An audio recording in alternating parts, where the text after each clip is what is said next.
My name's Gavin Grewal. I'm a solicitor at White Dalton Motorcycle Solicitors, and I have with me Andrew Prendergast, also a solicitor.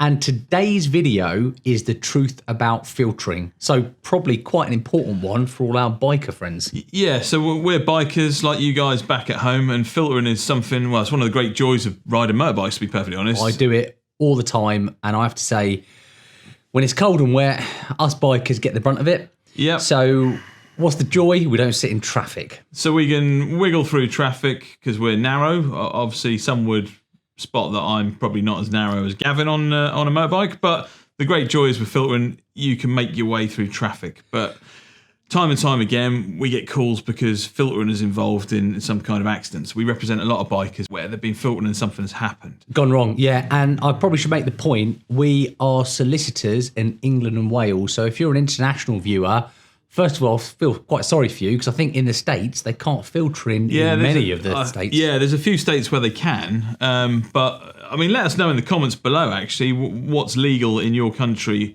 and what's not. I mean, I think the American cousins will say they're lane splitting. Lane splitting, they call it, we call it filtering. But, yeah, we're qualified solicitors in England and Wales, specialist motorcycle solicitors. So this is what we do, our bread and butter. So, but we can only advise on England and Wales, not the rest of the world. But I'm interested to see what everyone else has got to say about it. Yeah. So, filtering.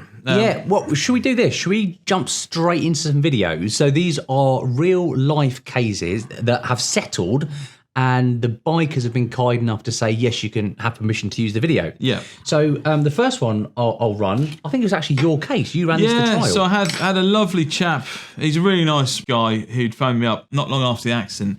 And in my opinion, he's doing absolutely nothing wrong. He's riding at a sensible speed, sort of manoeuvre you and I have probably made 1,000 times. 1,000 times, except we have not had a van driver not check his mirrors and just duck a right. Pretty much. And I'm sure you boys and girls back at home will go, oh, I've spotted this, I've spotted that. And the things you're spotting are the things I'm looking for. And the flip side are the DPD driver, in this particular case, his insurer and the like, where we go, no, we've done nothing wrong. The biker shouldn't be there. Our argument clearly is, well, no, we're entitled to be able to filter. It's perfectly legal in England and Wales. In this case, I'm going at a sensible speed. You could see where he's positioned. Luckily, we've got some lovely witnesses who'd caught it on dash cam, so you've got a grandstand view of it. And so our argument is obviously we're there to be seen. We're doing nothing illegal. You, as the van driver, need to mirror, signal, manoeuvre before pulling out of your line of traffic.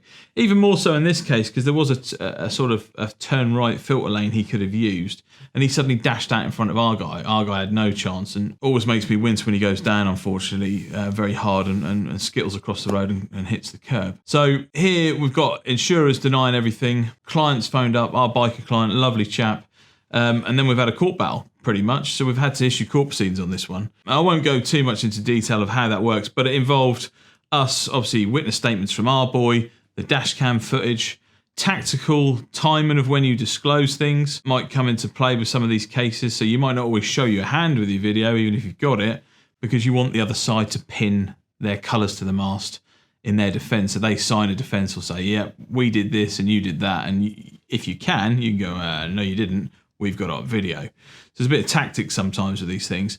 But yeah, gathering the witness evidence from the guys in the car and some other people, and then a battle ensues, unfortunately, for our chap. And often, as you probably agree, Gavin, takes all the way nearly to a trial sometimes, or to trial, which we'll happily do, before someone will back down and basically economically might try and get rid of it, which is what happened in this case. So filtering wise, I mean, this is one example. I think Gavin's going to show another example in just a second, because filtering can happen, obviously, junctions on the right, or there might be junctions on the left, or you might be filtering through motorway traffic and something happens, which we're going to have a look at in a minute. But it's important to realise that every case, and we'll talk about case law in a second, but every case turns on its own facts. Yeah. So the facts of this one is junction on the right, and he's there able to filter across. Yeah. What are you thinking, Gavin? Any observations on this particular one? Video, I mean, it's fairly obvious that the van driver's turned right and just not carried out the checks he should carry out. But what should he have done? What ought he have done? I mean, if that's any reasonable driver, and we've missed junctions before, if you're in the van, in the car. We've all made mistakes. If you miss it, I suppose, what do? You go, oh dear, that was my turning. I'll carry on straight. I'll have to find a place to turn around safely and come back on myself. which is something that he didn't do. He didn't, and I think, I mean, what he was probably up to was, he's working, he's off on his delivery route and realised in the last minute turn right to try and make it, and unfortunately our poor chap got scooped up. Which was awful. I've got another case to run. So this wasn't actually my case. It was one of the other lawyers in the office. Was it Rob's? I think it was Robert. Yeah, Robert had this case, and I'll talk about this one very quickly. So biker, on a busy road, he comes off the roundabout, and we've just got traffic stacked left and right lane. Which we see pretty much every day on the way to work. All the time, rush hour traffic. So what does the biker do? This is the beauty of motorcycling and filtering. 100%. He decides, right, I'll go straight through the middle. And as he's doing that, at the very last moment, a car decides, right, I'm going to turn. I mean, I didn't really see the gap there, if I'm being honest. It's not like there was a big open gap for a car to turn into. Yeah, it's a weird one. If it had been me riding, I could see me having exactly the same accident. It wasn't like there was suddenly a big gap and brake lights on, and if you see what I mean, and someone was obviously going to dash across. But nonetheless, that's what the driver tries to do. So in this case, the lawyer puts it through a portal system, which we're required to do under the rules. The insurer responds by saying, no, we're not to blame. So Robert, hats off to him. He gets all the evidence he needs. He doesn't mess around with it. He's very proactive. And he simply issues court proceedings. Simple as that. Now, you spoke about tactics earlier, and this is where tactics really came into play, because it was our position, the biker's position, that we've done nothing wrong, and we allow the car driver then to respond. We actually hold on to the video for a short time before we issue court proceedings. Now, once we've issued court proceedings and the video is disclosable, immediately there's an offer from the insurer. So this comes back down to tactics. It doesn't always make sense to give all of your cards away at the opening ceremony of the case. It's probably better to let the driver give their version, give their witness statement, and once they've given that, then you can break cover with the disclosure that you might have. In an ideal world, you don't want the other side tailoring their evidence in light of the video. In other words, let them write their statement, make their position, lay it down on paper. Once they've committed themselves, you can then go, now here's the video, and that's not what happened. And that I understand is the tactics Rob had made in that case. And it paid out very well. Well, what it results in is the other side saying, actually, we don't want to run it as trial, we'll make an offer, and the offer was acceptable to the client, and the case settled. So we'll move off the videos for a moment, because should we talk about the highway code and case law? Because I don't think the highway code is going to take too long, to be honest. Well, it's not, is it? Because there's not much in it about filtering, but it is legal. Well, it is legal, yeah. So just to be absolutely clear, if you are filtering on your motorcycle, you're entitled to do so. Rule 88 is the only place in the highway code it appears, and it simply talks about doing it slowly, doing it carefully. So there's not a great deal there. No. We've seen two very different videos. Should we run through two cases as well? And I think the takeaway from this for the viewer must be, do not get taken away with cases and case law, because they are useful, but to a limited extent. So whilst we're going to look at some cases, probably the spectrum at either end, really, of the filtering sort of outcomes that have happened over the years, you as the viewer, you've got to appreciate, I suppose, that, as Gavin said, every case turns on its own facts. So, yes, both those cases involve bikes in the videos, and both those cases involved filtering, but completely different circumstances. One's past a junction, a car hooking a right, and the other one, or a van hooking a right, and the other one was filtering through motorway traffic. So I suppose if we start at the one that's always bandied around by insurers daily. Well, and the one we're probably sick and tired of being bandied around. We always, not this case again. It's a case called Powell and Moody. And if you go looking around online, there's lots of websites and some great information out there as well. We'll talk you through different filtering cases. But Powell and Moody itself is an old case from the 60s. Still there. There's still good law.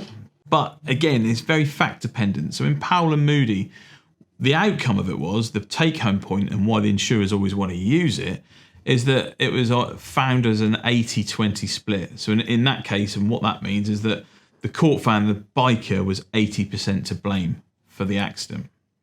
And the circumstances of that particular case is that the biker was on a road trying to filter past 2 lines of stationary traffic. So not 1, but 2. And in the lane 1, as I'll call it, the inside lane, is a big milk tanker from memory. It blocked his view, didn't it? It was a big vehicle. Blocked his view of the junction to our bikers left, and it blocked the driver's view, who was trying to pull out of that junction, of the biker, because there's a big truck, big milk tanker in the way. And in that case, the court basically said, yep, you, the biker, have taken yourself effectively out of the ordinary flow of traffic, and if you're doing that, you've got to be super careful. And because there's a big milk truck there, you should have been super duper careful, and a collision's happened basically because you put yourself in that position. And the insurers always jump up with that one quite a lot and say, look, this is an 80-20 case. Now, if you're facing anything like that yourselves, my strong advice is speak to someone who knows what they're talking about, whether it's us or another specialist motorcycle solicitor. Speak to them and get some advice, because as we've seen from the 2 cases from the videos, there's different facts in different cases, and therefore you can expect different outcomes. Yeah. So that one's always thrown out there. Don't automatically think if Powell and Moody is thrown at you that, it means my case is going to split 80-20 with me taking 80% of the blame. That's not the case. Yeah. Very, very rare that ever happens, to be perfectly honest. Yeah. Should we look at the other end of the spectrum? So I have to say, I'm probably guilty of talking about this case too much, because Gavin's a very positive man, and if you want problem solved, speak to Gavin. Yeah. That's a polite way of putting it. Yeah. So this is the extreme other end. So in this case of Davis and Schrogen, the biker was found to be blameless. So he won his case 100%. Now, the facts are, again, slightly different from what we just discussed before, but we've got a line of traffic, just bumper-to-bumper traffic, and we've got the opposite side of the road just clear. There's no oncoming traffic. It's just a clear road. Single lane either way. Got you.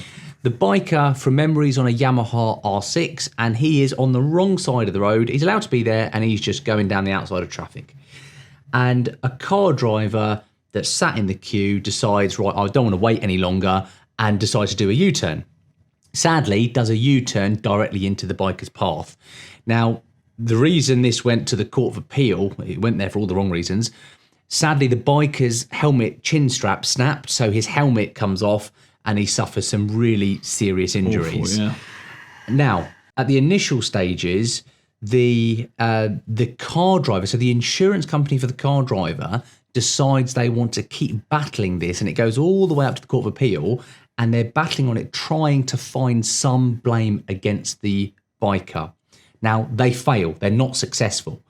So the biker is found blameless. He wins his case 100%. And what the court said was that if you are going to carry out an unusual manoeuvre, so doing a U-turn in the road is unusual. You know, it's not like turning left, turning right, which so ordinary flow of traffic. I mean, just to sort of pick up on the Powell and Moody case we were talking about involves a junction, and this case, Davis and Schrogen doesn't. So he's like hooking a U-turn out of the line of traffic. So I probably have to come on to why did they battle it so hard, and the simple fact is, the insurer was trying to make a saving. I mean, I can't put it any more blunt than that. Yeah, well, that's what we suspect, because that happens with a lot of our cases. So yeah. If it's sort of thankfully a modest kind of injury, something, some bruising or whatnot, then the insurer might take an economic view and go, we'll admit liability, we'll pay out for that, and we'll move on, because it's going to cost them perhaps less money. And I suppose I'm back to state the blindingly obvious. Insurers are there to make money, whether it's to pay a profit to shareholders or the like, but they're there to make money. They want to take your premium in to insure a risk. Hopefully the risk doesn't happen. They keep a profit. Yeah. And if the risk does happen, then they've got to pay out. So in a case like this, when it gets big, sometimes we often find that if there's even a hint, even when we're sitting there going, hang on, this is 100% liability, why are you fighting this? They might try and fight it to try and knock something off of liability to save some money. And I think that's exactly what happened in Davis and Schrogen. So, I mean, let's just say, for example, it's a £2 million case. If they go to court and find it's a 50-50, they're not paying £2 million, they're paying $1 million. That's why they spend a load of money on lawyers trying to get that 50-50 to make a saving. But they didn't. So they called it wrong, and the court went, no, if you're going to do a U-turn, the onus is on you to make sure you do it safely. So I think with regards to sort of the take-home point with these filtering cases, if you are unfortunately involved in an accident whilst you're filtering, make sure you go and get some specialist advice. Don't be led by everything you read online. There's some great information out there, but it's not all relevant. Your case will be very fact dependent to your case. It might be nothing like Powell and Moody. It might not be like the videos we've shown. It might be something else. So you need to get some very specific advice. And also the other thing to take home is, whilst we're sitting here talking about cases to help you guys at home understand what the filtering case law is all about, in a road traffic case at court, often if you're there trying to quote cases or case law, you know, if I jumped up and went Powell and Moody or Davis and Schroed, judges like to go, yeah, great, Mr. Prendergast, this is a road traffic accident. That's irrelevant here. I will make a decision based on the evidence I hear today. So you can jump up and shout about some of these cases all you like, but it might not necessarily bind your case at all. No. So that's sort of sometimes lost out there in the ether on the internet. Yeah. Filtering, should we deal with speed quickly and then we'll deal with junctions and pedestrians? Because if I start with speed, generally speaking, if you are travelling in excess of the speed limit, expect a 20% reduction on your case, so an 80-20 split. Now, don't forget, the burden is on them. It's on the other side to prove speed. They can't just say speed. They need to bring some evidence to the table to then But we do get that a lot, don't we? Where speed's alleged every time we get a case. And I mean, even in cases where you've got a loud can, you know, the ordinary car driver doesn't realise that you're not doing a million miles per hour just because you've got a noisy can on your bike. Well, I had a case involving a police officer as a defendant, actually. And his defence, I don't think known to him, had been filed by his solicitor.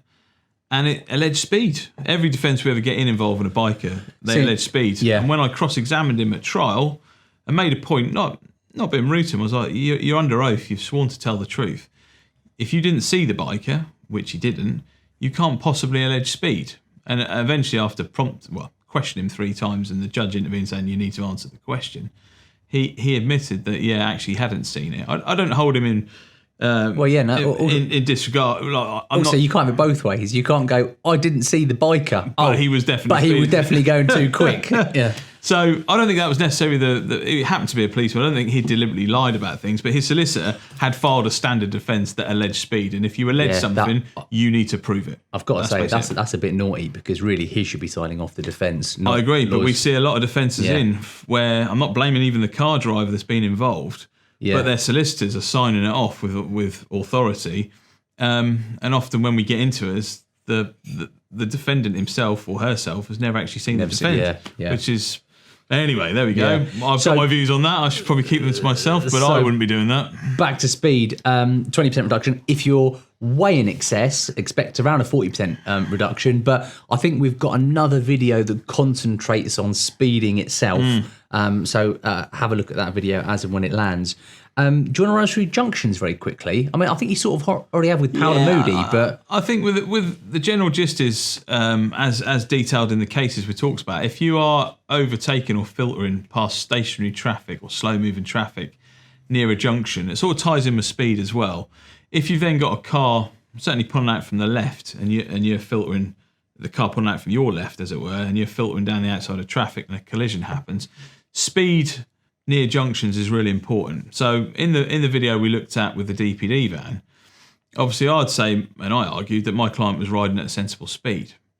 But if you are going to filter near junctions, and I do it regularly, I'm sure you do. Yeah, there's no judgment on the biker. Not at all, but what I probably would say, having done this job for a very long time and seen the effects of these things, is I probably do it a lot slower than when I was younger. So I'm more careful. So as Gavin said earlier on, if you're taking yourself out of the ordinary flow of traffic and you're going to filter past the junction, which I get why you do in London and busy city centres and the like, even the town centre where we work, I would filter through traffic.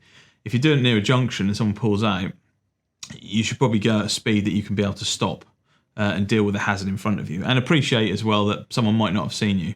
And whilst we can all say, look, you should have seen us. You should have seen us. We're bikers. We're here every day, and I completely agree with that. Car drivers, every other vehicle driver should be looking out for each other. Mistakes happen, and you can be right, and you can win your case, and we win them all the time with filtering cases. In fact, I don't think we could even recall a case we'd ever lost. So off camera, we had a quick whip round the office and look at the old files. We've not lost a single filtering case. And that's great. Like, we're doing a good job. We're not losing any filtering cases. But if you're injured at the end of it, you've still got your broken arm. You can be right, but you've still got hurt. That's my view, I suppose. I'd ease back a little bit. You say it's your view. I think there was a judgment where the judge said precisely that. He said, you're entitled to take yourself out of the ordinary flow of traffic, which filtering is. But if you do so, the onus is on you to make sure you do everything in your power to do it safely. Now, the judge didn't go so far as to say what it was that would make it safe. But if you think, I've put my high beam on, I've got a really loud can, I'm covering off the brakes, and I'm only going to pass, 5 or 10 or 15 miles per hour past traffic, as long as you've ticked those boxes, you've arguably done everything you can in your power to make sure you're safe when you take yourself out in the ordinary flow of traffic. So yeah, it's about sort of, I suppose, riding on the basis people haven't seen you. Quite. What about pedestrians? So people that don't see you. So the case law on this is, goes back into history a long way. But the general gist for those at home thinking about this is, if you come into conflict with a pedestrian who's maybe just run out through traffic, and we've dealt with loads of these types of cases over the years, us as road users often have to carry some of the blame. And that might sound counterintuitive, but there's case law out there, believe it or not. And I'm giving you this advice not as a fellow biker, but as a solicitor. So you're not, as a biker and go, that's ridiculous. But as a solicitor, I go, well, here is the case law.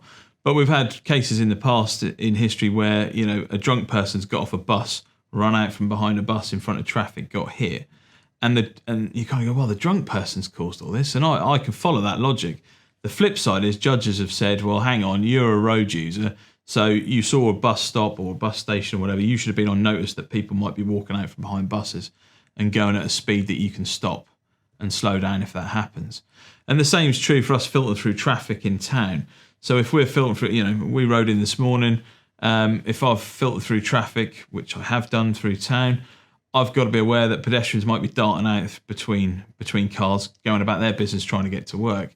And if that happens, you could end up facing an argument of there's a split liability outcome to be had. In other words, you're partly to blame as the biker, the pedestrian's partly to blame. And the case law over the years basically goes, yeah, it's going to split probably. The pedestrian's usually going to get something. Yeah, I was talking to a judge about this, and in fact, the discussion was around the highway code update last year. Yeah, good point, yeah. And so you'll recall the highway code was updated, and it talks about almost like a hierarchy of road users. Yeah, in the old language, they used to call it destructive disparity in the case law, but it's been codified? I say codified because when I spoke to the judge about it, he said, look, that's always been the case. Yeah. If you are a vulnerable road user, so a pedestrian crossing the road, and you're hit by a car driver that's got 2 tons of metal surrounding them, then judges are very, very slow to find the pedestrian is entirely to blame, purely because if you are driving a truck, you can really hurt someone. If you're driving a car, you can do the same, but you've got this sliding scale. Even if you're a biker, you can really hurt someone. Yeah, you've got to take care when you're riding or driving around in these things. Yeah, quite. So yeah, the HGV driver arguably owes a higher duty of care than the pedestrian. And you can follow that because with his big HGV, he could cause a lot of damage. And us bikers are ranked in the sort of sliding scale towards the bottom end, I have to say. Yeah, we're vulnerable road users 100%, but we're probably ranked higher than the pedestrian. Yeah. With vulnerability. Quite. If you see what I mean. Quite. Okay. Right. If you've got any comments, please do leave them below because we do read them. If you've got ideas for future videos, please leave it below. Equally, if you've got your own stories, put them below. We do read them. As ever, please do like, subscribe to the videos, and we'll see you on the next episode of The Truth About.